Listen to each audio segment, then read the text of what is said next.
Tonight on Sports Paws, men's ice hockey looks to do something that has never been done in program history. And also the women's basketball team takes their winning streak on the road. And while the men's basketball team has been money of late, do our analysts buy or sell their latest run? Find out that and a whole lot more only on Sports Paws.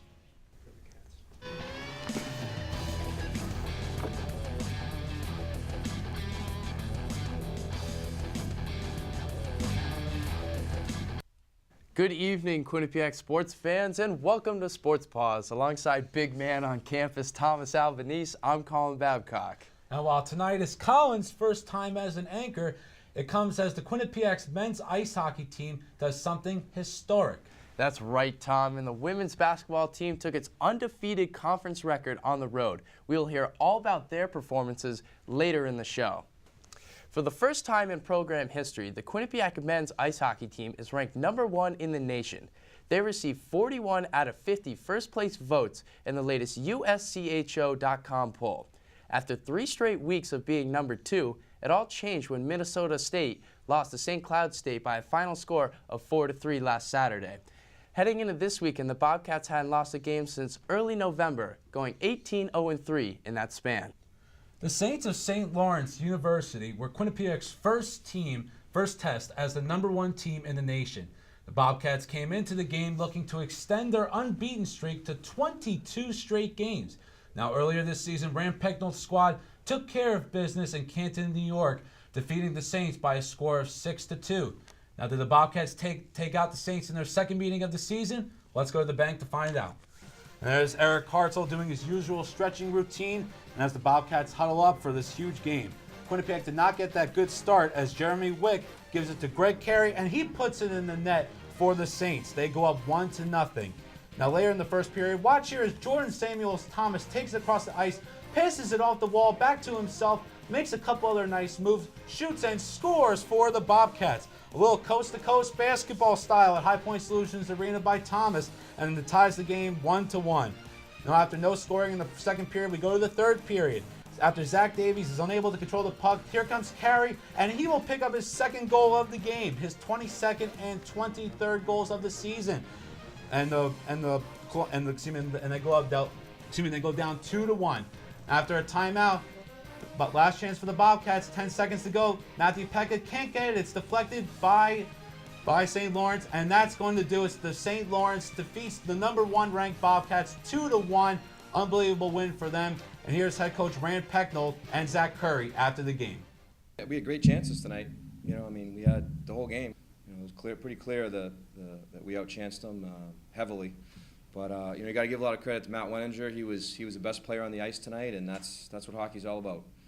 Goalies can win hockey games and steal hockey games, and I wouldn't say he completely stole tonight, but he was a big part of it. And I give St. Lawrence credit. They were hungry. They competed and battled and blocked shots and did some little things well when they needed to. And we need to finish. We had empty nets and all these chances, and just would not go in the net for us. So it was one of those nights. Obviously, it was desperation. We were throwing everything we could at them in the last 5 minutes to get that tied. We should have probably done that a little earlier. We shouldn't have let it get to that point. We were throwing everything we had at them. Everybody on the bench was going, and we just couldn't get one past them. After the loss to the St. Lawrence Saints on Friday, the Bobcats played host to the Clarkson Golden Knights on Saturday. The mustaches were shaved and the jerseys switched, but that did not prevent a sold-out crowd from arriving at the bank. The Bobcats decided to sport their white jerseys for the first time in 3 months. Would it be the right choice? Let's find out. So warming up, Quinnipiac would get on the board first, though. Jordan Samuels-Thomas picks up the loose puck, feeds Bryce Van Braven with the shot right by Greg Lewis. Quinnipiac up 1-0, student section going nuts. That's Van Braven's 4th goal of the season. Later on in the first period, Quinnipiac attempts to score again as Matthew Pekka receives the pass, scoots up the right side of the ice. He would eventually shoot, but it would be saved by Greg Lewis. Quinnipiac still up 1-0. Now Clarkson with the 2-on-1 advantage. TJ Moore passes across to James Howden, but what a save by Eric Hartzell, keeps it 1-0. Now quick later on, Lauren Barron passes up to Connor Jones, slides it 5-hole. Quinnipiac leads 2-0. They would try and grow with that lead as a stretch pass up to Matthew Pekka on the breakaway all alone, but saved by Greg Lewis. But Matthew Pekka wasn't done there. He was trying to do another breakaway. What a move by the defender. Hits Kellen Jones, streaking the middle, backhand off the crossbar. It was reviewed but upheld that no goal. But the story of the night was Eric Hartzell playing dominant. Here's Pat McGahey. He snipes, but Hartzell there with the save. Clarkson would finally get a goal, but it wouldn't be enough. Quinnipiac wins 2-1, their 15th in-conference win. They win their first ever Cleary Cup. Huge, monumental win in program history. There's Coach Rand Pecknell and Jack McDonald holding the Cleary Cup, and here's Connor Jones on the win. We just got a little complacent with just the way we were playing. Our passion was gone, and today, like you saw, we were flying. I mean, we made a lot of mistakes, but our energy was great and our passion was there, and it was just, we're getting back to the basics of what started that streak, and then, so it's been good. After this weekend's games, do the Bobcats deserve to stay at the ·1 ranking? I sat down with our hockey analyst, Zach Daly, earlier to find out. Zach, thanks so much for coming on the show tonight. So we're going to talk about men's hockey, one of your specialties. So now, the loss that the men's hockey team suffered against St. Lawrence, 2-1, it was their first loss in 3 months, and previous to that, they had a 21-game unbeaten streak, 18 wins, no losses, 3 ties. So does this loss for the Bobcats, are they going to have the #1 ranking at the heading into Monday? Well, come Monday around 12:30 when the polls are released, I would be absolutely shocked if the Bobcats are still the #1 team in the nation, just because Minnesota beat Wisconsin on Friday. Unless Minnesota gets absolutely shellacked 7-2 or 7-1 by Wisconsin on Sunday, the Bobcats will probably lose the #1 ranking. And even if then, Miami of Ohio is probably going to move into that #1 spot if Minnesota loses. So I'll be shocked if the Bobcats are in the #1 spot. Look for them to get the 4 to 5 ranking. Now saying that, do you believe the Bobcats could regain that #1 seed before the season ends with their 4 games remaining? You know, you never know. It's, you got about 4 games left in the season for the Bobcats. It's going to be tough for the Bobcats to climb over Minnesota once again, but you never know what happens. Minnesota plays in a tough conference, but, you got teams, like I said, Miami of Ohio is playing really, really well this year. Boston College is always a team to be reckoned with, and of course you got New Hampshire as well that could also take over that #1 overall spot. So can it be done? Yes, but I don't think the Bobcats are going to get the #1 seed for the rest of the season. Excellent. Now, the one thing that I talked about with Rand Pecknold was how he said that in the game that they lost to St. Lawrence, they lost many chances that they couldn't capitalize in the game. So with this loss, do you think this hurts the Bobcats, or do you think it's a sign of things to come for the Bobcats to get better for the rest of the season? Well, I'm going to compare this loss to the last loss that the Bobcats had, and that was the AIC loss. The Bobcats played poorly in both of these games. The only difference between the AIC loss and the St. Lawrence loss is the Bobcats took a lot more shots in the AIC loss. They only had about 25, 26 shots against St. Lawrence the other night, and that's not Bobcats hockey. I think it's good that they did lose before the playoffs, though, because you don't want to go in on a 26, 27-game unbeaten streak into the playoffs where if you lose one game, you could be done and your season could be over. I'm glad that the Bobcats did lose because now they can just focus on what they need to do, winning the ECAC playoffs, trying to get a berth into the national tournament, and making a deep run into the national tournament. Right, you are on that one, Zach. And now, the one thing we talked about earlier, the Bobcats have 4 games left for the rest of the season. Do you think they're going to lose any of those 4 remaining games? All right, 4 remaining games. You have the home game, the Heroes Hat game against Yale. The crowd's going to be rocking in that game. I don't think the Bobcats are going to lose that game. Even though Yale's going to come in, they're going to play with a chip on their shoulder because Quinnipiac went into New Haven and absolutely embarrassed Yale on television 6-2. If they are going to lose again this season, it will be at Dartmouth, the last regular season game of the year, and again, that's an if. So I do think the Bobcats can run the table and go undefeated in their last 4 games, but I wouldn't be surprised if they lost against Dartmouth. Well, Zach, it's always a pleasure. Thank you so much Yep. for being on the show again today. Colin, we're going to send it back to you. The Heroes Hat. For those who don't know, it's a trophy that has been handed out in Connecticut since the 9/11 tragedies. The Yale Bulldogs and Quinnipiac Bobcats will be playing for the trophy next Friday night. It will be the second meeting between the 2 nationally ranked ECAC teams. The last time these teams played, Quinnipiac came back from a 2-0 deficit to score 6 unanswered goals. This time, the game is sold out, and NBC Sports Network is coming to town to cover all the action. Well, it's time to go to our first break, but when we return, the women's basketball team put its undefeated home record on the line against a tough St. Francis squad. And could there be another Quinnipiac ice hockey team entering the national rankings? Stick around. Welcome back to Sports Paws, everyone. Last week, we had to cancel our show due to Winter Storm Nemo. The blizzard buried Quinnipiac University and the city of Hamden under 40 inches of snow, the most in the Northeast. Several games were either canceled or delayed, including the men's and women's basketball trip to Central Connecticut State. The women's ice hockey team, however, rescheduled their game to avoid the storm.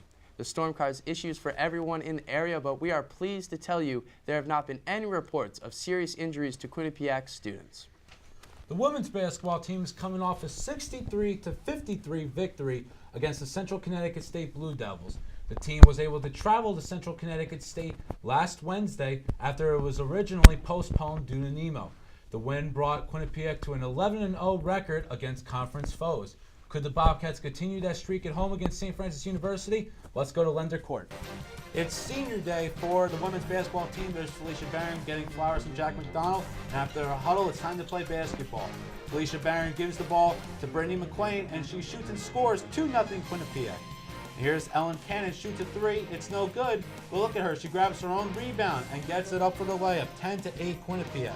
Now St. Francis Nikisha Gibbs, she will drive right here, and she will score and get a foul, but she will miss her free throw. St. Francis extends their lead thanks to Robin Perkins, who makes that three-pointer. And here's Felicia Barron. She passes it to Boo Abshire, and she'll take the jump shot, and that's good for Quinnipiac.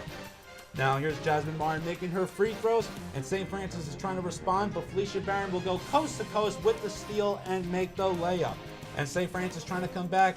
Alexa Hayward hits the shot from the wing, but Felicia Barron's free throws right here will seal the deal for the Bobcats. They win the game 61-50. Here's Trisha Fabry.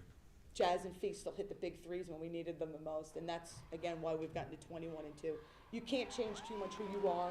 You don't want teams to dictate to you. That's what I thought maybe a little bit. We knew how PA was going to play. They dictated to us a little bit. We were calm, but maybe we were just, allowing them to dictate too much in that first 10 minutes. Second half, it was a totally different scenario, and we really came out and played our game with their same game plan, but we attacked them with what they were trying to do to us. We're very hungry. We're just taking one game at a time. We're not trying to look down the road. We just want to focus on Robert Morris coming up on Monday, and that's how we're winning these games, because if we're focused on, the championship, we're going to lose our mind. So we just got to keep our eye on the prize and just focus for our next game on Monday. The Quinnipiac women's basketball team has a busy week ahead of them. They host Robert Morris University on President's Day. Then Monmouth makes a trip to the bank on Wednesday, and later in the week, the team travels to Fairfield, Connecticut to take on the Pioneers of Sacred Heart, who is currently second in the Northeast Conference. With the team's wins against St. Francis University, the Bobcats improved their conference record to 12-0 on the season. We're now joined in the studio by our women's basketball analyst, Jordan Katz. Jordan, it's good to see you in the show today. Now, on the first question for you, on a scale of 1 to 10, how would you rate the team's defensive success in the last few games? Tom, I'm going all the way up to a 9. You look at this team's ability to play defense. They rotate to the ball very well. They're second in the country in turnover margin per game. That has a lot to do with not turning the ball over on offense as well. But their ability to play defense and force turnovers, they're top 20 in the country in steals per game at just over 12 a game. Now, the reason why I'm not all the way up to 10 is because of the fact that they don't rebound the basketball very well. They have a negative rebounding margin of 3.4, and that's sort of what hampers them a little bit defensively, but I think this is a very good defensive squad and easily the tops in the NEC. Yeah, Jordan, rebounds are so important in basketball, but my question to you is, what's your confidence meter in Felicia Barron leading the team throughout the rest of the season going forward?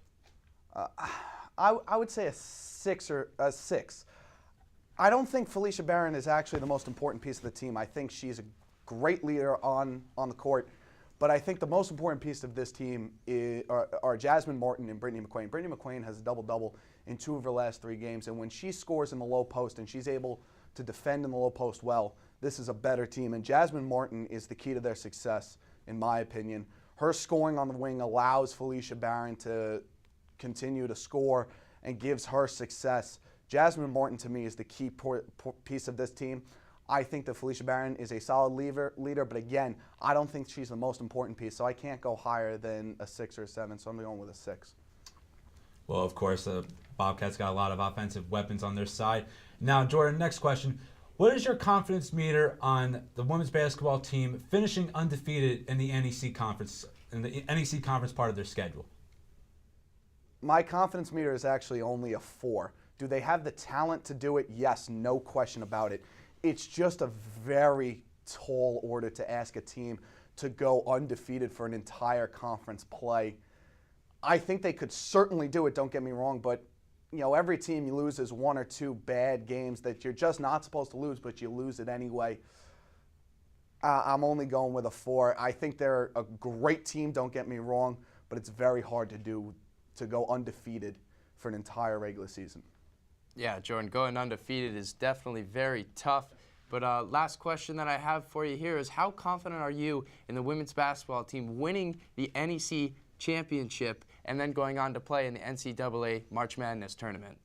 The 10, Colin. I'll guarantee it right now. There's no way this team loses in the NEC tournament. I'm sorry. They are the most talented team. They go 7 or 8 girls deep. It's incredible to watch them play basketball, especially on the defensive side. You talk about the way they rotate to the ball, boxing out, doing the little things. And then offensively, Boo Abshire's command of the offense, Felicia Barron scoring on the wing, Jasmine Martin, Brittany McQuain down low, Sam Guastella. Sam Guastella does not get nearly enough talk on this campus for how meaningful she is to this team. And off the bench, Nicoline Ostergaard has provided valuable minutes. This is by far the most talented team in the NEC. They're going to the NCAA tournament. Well, Jordan, we really appreciate all your insight, and we will look forward to see if that actually happens down the stretch in the season. After defeating both Cornell and Colgate at home, the Quinnipiac women's hockey team traveled for a 2-game road trip this past week. The team went into overtime against St. Lawrence, but the game ended in a 1-1 tie. Junior Amanda Collins scored the 1 goal for the Bobcats with an assist by Nicole Connery and Sydney Rossler. The Bobcats then suffered a loss to Clarkson 1-0, with the only goal by Clarkson coming with 5 seconds left on the clock in the third period. After the games this weekend, Quinnipiac's record moves to 17-10-4 overall, with an 11-6-3 conference record. The team's final 2 games are on the road, beginning at Yale next Friday. It is time for us to take another breather. Coming up on Sports Paws, with their recent success, the men's basketball team hosted 2 conference rivals and was looking to rise higher in the Northeast Conference. Does our analyst Arthur Lane buy or sell the Bobcats' latest run? Find out after the break. Welcome back to Sports Paws. Another team that is beginning to get hot at the right time is the men's basketball team. They have won 5 of their last 7 games and are continuing to push to get the opportunity to play a home playoff game in the NEC tournament. Challenging next week would be their soon-to-be former in-conference rival, Robert Morris. Did the Bobcats stop the surging Colonials on their home floor? Let's go back to Lenter Court to find out. Ike Azatan warming up for the Bobcats, and Robert Morris comes out to an early lead. Russell Johnson feeds to Lucky Jones, who pivots, shoots, and scores for Robert Morris. They go up 2-0. Now here's Zaid Hurst for the Bobcats trying to respond right back. He'll make the jumper right there, 2-2. Robert Morris will extend their lead in the middle of the first half. Anthony Myers-Pate makes that nice layup under the basket. Robert Morris goes up 20-6. The Bobcats respond. Evan Conti dishes it to Kendrick Ray, and he will shoot the nice jumper right there. Bobcats cut their lead to 12. Bobcats continuing to reduce the Colonials' lead. Usman Dramic passes it off to Dave Johnson, and he will find Zaid Hurst right there. He shoots a 3. It's no good, but Evan Conti's right there for the rebound for the Bobcats. Now jump into the second half. Things are getting interesting. Usman Dramic with a great block right there. He passes it up to Evan Conti, who's looking to have some offense, and he will make the left-handed layup. It's an and 1. He's pumped up. Quinnipiac ties this game. Now Robert Morris trying to inbound. They'll find Karan Williams, and he will be on the corner, and he nails the 3-pointer with 1.4 seconds left in the game. Now Robert Morris down by 1. Dave Johnson trying to pass it in himself. He'll find Evan Conti. He gets fouled. Quinnipiac still up by 1, so it's up to Evan with the free throws. He'll sink his first free throw right here. Quinnipiac goes up 63-61. Here's his second free throw attempt. It's no good, and Lucky Jones will grab the rebound. He throws up a prayer, but it's not going to be answered, folks. And men's basketball wins this game 63-61, a huge win for the Bobcats. And here's Tom Moore after the game. Robert Morris was terrific to start the game. I think we finally settled in and made a couple defensive plays midway through the first half and started to at least feel like we were in the fight a little bit. I didn't think we could shoot 36% in the second half and hold a 1-point lead, but we did a great job with the plus 20 on the boards. After a fierce comeback against the Colonials, the Quinnipiac men's basketball team played host to St. Francis University Saturday afternoon. With a win, the Bobcats would be one game out of first place with 5 conference games remaining. But could they get the job done on their home court? Let's take a look. Quinnipiac getting ready to go take on the St. Francis University Red Flash. Early on in the first half, it's Ike Azentam passes to Evan Conti, who finds Zaid Hurst for the three-pointer. He was on target all night long. Later on, Ike Azentam finds Zaid Hurst again for another 3. He finished with 16 points and 4 3-pointers. The first half was all QU. Here's SFU. Umar Shannon swatted by Usman Drame. He finished with 3 blocks. A little bit of Quinnipiac history here. Here's Zaid Hurst finds Shaq Shannon, and he will eventually find Ike Azentam under the basket for the slam dunk. That's his 1,000th career point. QU up 22 at the break. Beginning of the second half, here's Evan Conti taking it. Nice dish to Ike Azentam, who finished with 17 points. QU would run away with this game. Here it's Zaid Hurst, pass to Evan Conti, who goes in for the layup. He puts them up by 23, and then once again, it's Zaid Hurst picking up the ball in transition, finds Evan Conti on the perimeter, shoots the 3, splash down in the Atlantic. He finished with 13 points, 8 boards, 7 assists. Bobcats win 71-55. Here's Coach Tom Moore after the game. It's tough when you're looking at, where we were at 1-3. We've been in this fighting, scratching, clawing mode for wins and respect, and I like how they are right now. They seem to be balancing right now, winning with excitement to continue to prove that we haven't done anything yet. I don't think there's any kind of sense of fulfillment or that we've accomplished anything yet. Now bring on our analyst Arthur Lane for our new segment, Buy or Sell. Now Arthur, we know you're an expert in the market, so are you buying or selling Shaq Shannon's recent success? I'm going to buy Shaq Shannon's recent success. He's had a big rest of the season after the Central game, dropping 18 against the Blue Devils. Ever since then, his confidence has been there, and that's really translated into a different offensive game for him, and he's really been a key part in this Bobcats stretch. Excellent point, Arthur. Now, next question. Do you buy or sell that this Bobcats offense is getting better as a whole? I'm going to buy that as well. Ever since that Central game, I'm going to go back to the Central game, this team has seen great performances from their bench as well. The depth has grown, and this team's really been building off that. It's not one guy every night. It's a different guy every single night, and that's why this team's on a great stretch. They have been building. Along with Shaq Shannon, Ike Azentam has been hot as well. Are you going to buy or sell his chances of winning Northeast Conference Player of the Year? I'm going to have to sell that one. While Ike's having a great season for this Bobcats team, compared to the other guys in the conference, his stats just don't match up. You have a Jamal Osselware having a great year, Jason Brickman, both from LIU.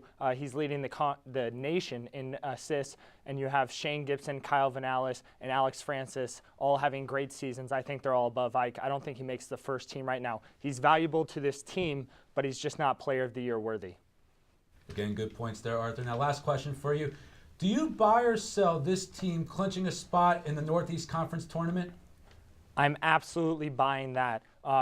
Unless this team loses some really bad games, they're going to easily make this. I'm actually going to buy them getting a home playoff game. Of the last 5 games, 4 of them against teams that are trending downwards, going backwards in the standings. I think they have a good chance to run the table, win 4 or possibly all 5 of their last games to get a home game in the playoffs. Well, thank you very much, Arthur, for all your comments. Well, Tom, that's going to do it for us tonight on Sports Paws. Make sure you tune in next week, same time, same place. For more information on how to join Q30, check out our website, www.q30.org. And make sure you follow us on Twitter at Q30 Sports. For Colin Babcock, I'm Thomas Albanese. Have a good night, everybody.